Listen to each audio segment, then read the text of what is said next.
Good morning friends, मैं माधुरी MD law classes में आपका वेलकम करती हूँ।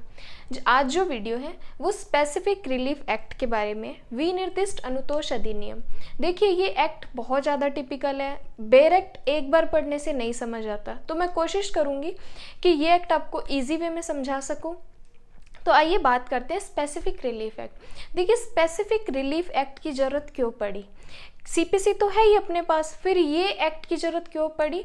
तो ये एक्ट की ज़रूरत इसलिए पड़ी क्योंकि जब कोई भी सिविल मैटर होता है तो कोई चीज़ जो अपने कब्जे से ले ली जाती है, मींस अगर कोई इमूवेबल प्रॉपर्टी है वो अपने कब्जे से ले ली जाती है तो अपने सीपीसी में जाते थे, ठीक है। बट अब एसआर एक्ट इसलिए आया कि चाहे इमूवेबल प्रॉपर्टी हो या मूवेबल प्रॉपर्टी हो, इफ़ अपने उसके बारे में कंपनसेशन नहीं लेना चाहते कोर्ट के द्वारा तो अपने एसआरए में जाएंगे, क्योंकि हमें हमारी वही चीज़ चाहिए जो हमारी थी।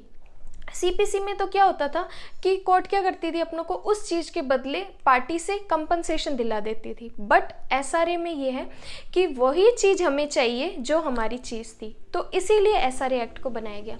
एसआरए एक्ट 1963 का एक्ट है। जो एक्ट नंबर आता है 47 है। इसका एक्ट नंबर क्या है? 47 है, स्पेसिफिक रिलीफ एक्ट का। देखिए, स्पेसिफिक रिलीफ एक्ट में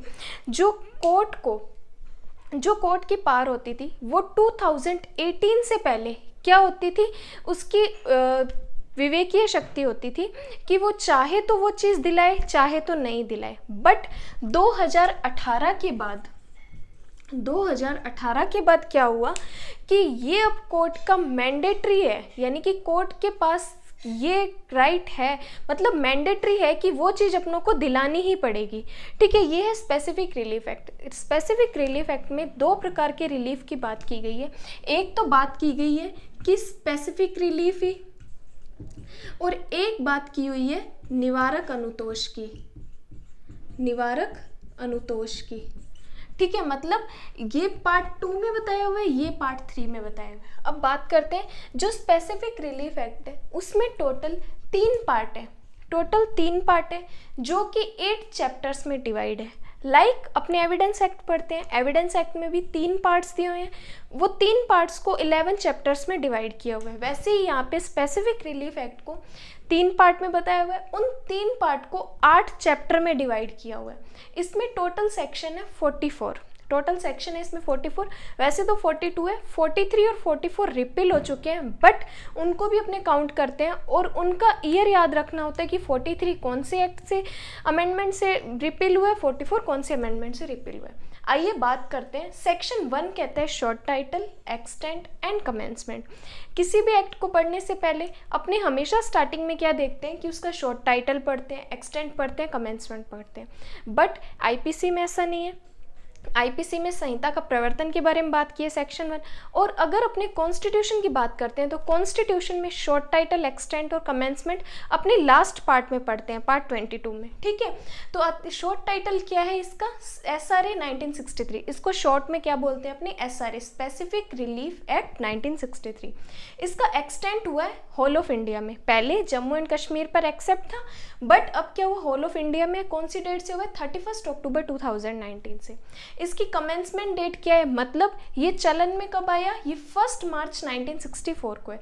ये हमेशा जो कमेंसमेंट होता है इंपॉर्टेंट होता है, प्री का क्वेश्चन होता है एमसीक्यूज का, कि किसी भी एक्ट का कमेंसमेंट कब हुआ है, तो वह 1 मार्च 1964 को। Section 1 clear.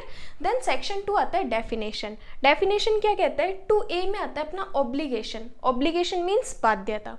बाध्यता में क्या होता है? हर प्रकार का कर्तव्य इंक्लूड है। मीन्स अगर आपके ऊपर कोई बाउंडेशन है, बाउंडेशन किस चीज़ की है कि जो आपको रिस्पॉन्सिबिलिटी, जो आपको ड्यूटी दी हुई है, आपको वो फॉलो करनी पड़ेगी, आपको फुलफिल करनी पड़ेगी। बी में आता है सेटलमेंट। सेटलमेंट मीन्स इसको बोलते हैं व्यवस्थापन। लॉ की लैंग्वेज में इसको व्यवस्थापन बोलते हैं, और वैसे अगर सेटलमेंट का मीन समझे तो क्या होता है? समझौता करना। तो व्यवस्थापन में क्या बोलते हैं? इसमें 2 चीज़ें बताई हुई है।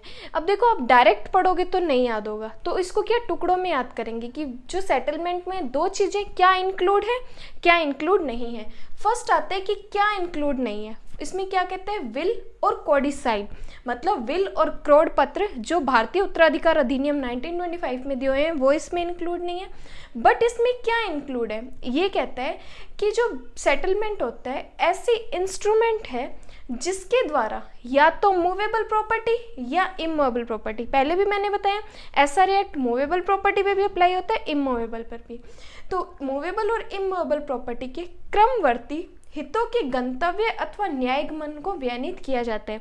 अब ये देखिए कुछ डेफिनेशन ऐसी होती है कानून में जिनको अपनों को रटना ही पड़ता है, ठीक है। अब इनको अपने आप सोचेंगे कि इसका मतलब अपने कुछ और लिखे, क्रमवर्ती का, न्यायगमन का कुछ और लिखे, तो नहीं। अगर अपनों को 2-2 नंबर कंप्लीट लेने हैं तो इन डेफिनेशन को अपनों को रटना ही पड़ेगा। बट अपने क्या कर सकते हैं, इनको टुकड़ों में याद कर सकते हो, टुकड़ों में लिख सकते हैं। एग्जाम में अगर अपने इनको ऐसे लिखेंगे तो अपना गलत नहीं होगा कि इसमें क्या इंक्लूड नहीं है, क्या इंक्लूड है। तो विल और कोडिसाइल इसमें नहीं आते, बट क्या आता है, ऐसा इंस्ट्रूमेंट आता है जिसके द्वारा या तो मूवेबल प्रॉपर्टी या इमूवेबल प्रॉपर्टी के क्रमवर्ती हितों के गंतव्य अथवा न्यायगमन को व्यनित किया जाता है, ठीक है। देन 2C आता है ट्रस्ट। ट्रस्ट क्या है, जो ट्रस्ट एक्ट में बताया हुआ है, ट्रस्ट एक्ट के सेक्शन 3 में जो बताया हुआ है वही है। देन ट्रस्टी क्या होते हैं, जो ट्रस्ट की प्रॉपर्टी को क्या करता है, उसकी देखरेख करता है, ठीक है। देन आता है वर्ड एंड एक्सप्रेशन। अब देखिए वर्ड एंड एक्सप्रेशन सभी एक्ट में दिया होता है, ठीक है। जैसे अगर इसमें कहता है कि एसआरए में कुछ ऐसे शब्द आते हैं जो यहाँ पर डेफिनेशन क्लोज में डिफाइन नहीं किए हुए, बट उनका मीनिंग कहाँ से समझोगे, तो ये कहता है कि जो कॉन्ट्रैक्ट एक्ट है आप वहाँ से जाके उसका मीनिंग समझ सकते हैं, ठीक है। वर्ड एंड एक्सप्रेशन में ये कहते हैं short title, extend and commencement.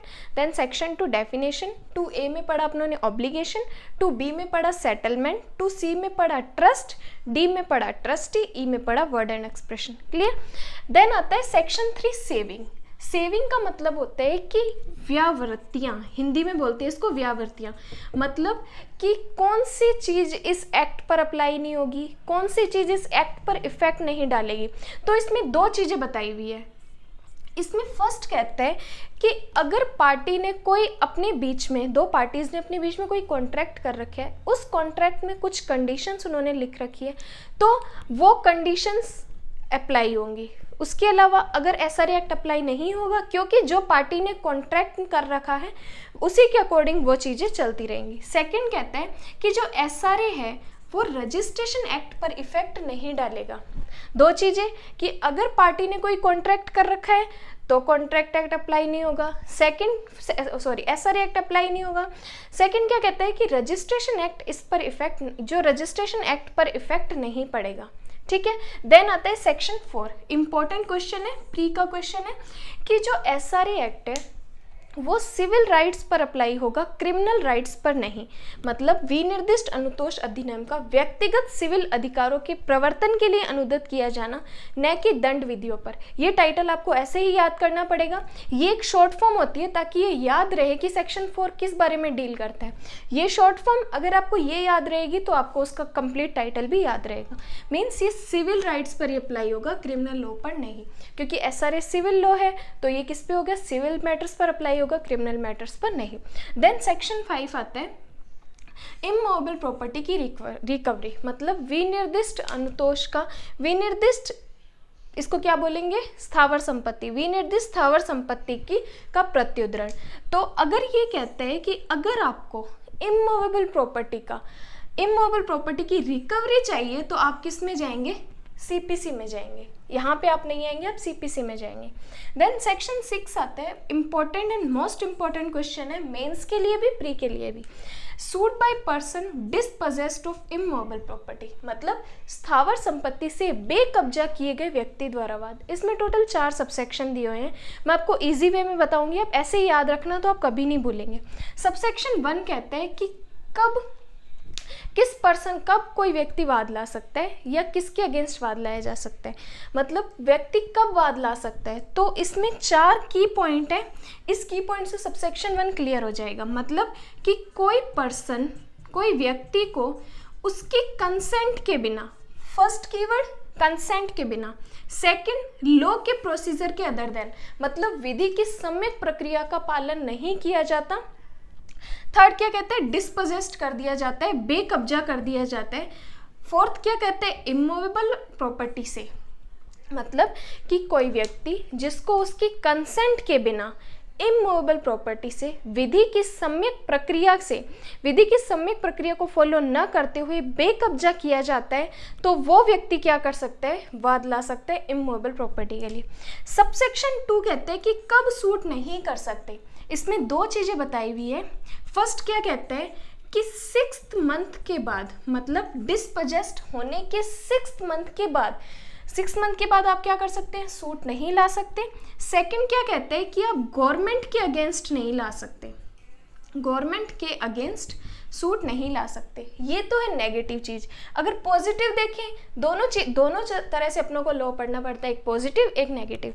अब इसमें कब सूट नहीं कर सकते, तो 6 मंथ के बाद और गवर्नमेंट के अगेंस्ट। अगर पूछे कि कब सूट कर सकते हैं, तो 6th मंथ से पहले और प्राइवेट पर्सन के अगेंस्ट अपने ये कर सकते हैं, सूट कर सकते हैं।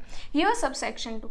सबसेक्शन 3 कहता है कि विनिर्दिष्ट अनुतोष में अगर किसी जज ने या तो ऑर्डर दे दिया है, ठीक है, या कोई जजमेंट दे दिया है, तो उसकी कोई अपील नहीं होगी और ना ही उसका रिव्यू होगा। अब क्या फिर अपने पास रेमेडी बची, ना तो अपील हो सकती है ना रिव्यू हो सकते हैं। तो क्या बोलते हैं, ये अपने वहाँ पे रिवीजन कर सकते हैं, रिवीजन कर सकते हैं, ठीक है। सबसेक्शन 3 में ना तो अपील होगी ना रिव्यू होगा, बट अपने रिवीजन कर सकते हैं। सबसेक्शन 4 कहते हैं कि अपने यहाँ पे ओनली कब्जा नहीं ले सकते, आप यहाँ पे टाइटल भी लीजिए और पोजेशन भी लीजिए। मतलब आपको दोनों चीज़ें यहाँ पे लेनी पड़ेंगी, आपको टाइटल भी लेना पड़ेगा, आपको पोजेशन भी लेना पड़ेगा। ओनली टाइटल के लिए आप यहाँ पे नहीं आ सकते। ये था सेक्शन 6। देखिए section 1 short title extend and commencement, section 2 definition close, 2 में ए में बाध्यता, बी में व्यवस्थापन, सी में ट्रस्ट, डी में ट्रस्टी, ई में वर्ड एंड एक्सप्रेशन। सेक्शन 3 कहते हैं सेविंग, कि ये किन पर अप्लाई होगा और किन पर अप्लाई नहीं होगा। मीन्स से किन पर अप्लाई नहीं होता, सॉरी सेविंग्स कहते हैं किन पर अप्लाई नहीं होता। सेक्शन 4 कहते हैं कि ये सिविल राइट्स पर अप्लाई होता है, क्रिमिनल लॉ पर नहीं होता। सेक्शन 5 कहते हैं कि इमूवेबल प्रॉपर्टी के प्रत्युदरण के बारे में वाद, मतलब उसकी रिकवरी के बारे में। सेक्शन 6 कहते हैं कि स्थावर संपत्ति से, इमूवेबल प्रॉपर्टी से अगर आपको डिस्पोजेस कर दिया तो आपका वाद ला सकते हैं कि अगर उसकी कंसेंट के बिना, ड्यू कोर्स ऑफ लॉ के बिना आपको डिस्पोजेस कर दिया जाता है, ठीक है, और इमूवेबल प्रॉपर्टी से किया जाता है। सबसेक्शन 2 कब सूट नहीं कर सकते, आफ्टर 6 मंथ नहीं कर सकते और गवर्नमेंट के अगेंस्ट नहीं कर सकते। सबसेक्शन 3 कहते हैं कि इसकी ना तो अपील होगी ना ही रिव्यू होगा, बट रिवीजन हो सकते हैं। सबसेक्शन 4 कहता है कि आप टाइटल और पोजेशन दोनों के लिए यहाँ पे आप बात कर सकते हैं। ये था सेक्शन 6 तक का आपका। सेक्शन 6 बहुत इंपॉर्टेंट है, मेंस का भी क्वेश्चन है, प्री का भी है। तो अगर आप मेरी वीडियो देखेंगे तो आपको ऐसा रिएक्ट ज़रूर समझ आएगा। और आपने जो इतना सारा मेरे को प्यार दिया है, मेरे बहुत जल्दी 3K सब्सक्राइबर हो चुके हैं, मेरी यूट्यूब फैमिली बन रही है, तो थैंक यू सो मच आप सबके लव एंड अफेक्शन के लिए। और प्लीज़ चैनल को, और जिन्होंने सब्सक्राइब नहीं किया है वो भी मेरे चैनल को सब्सक्राइब कर देना और मेरी वीडियो को लाइक कर देना। Thank you so much.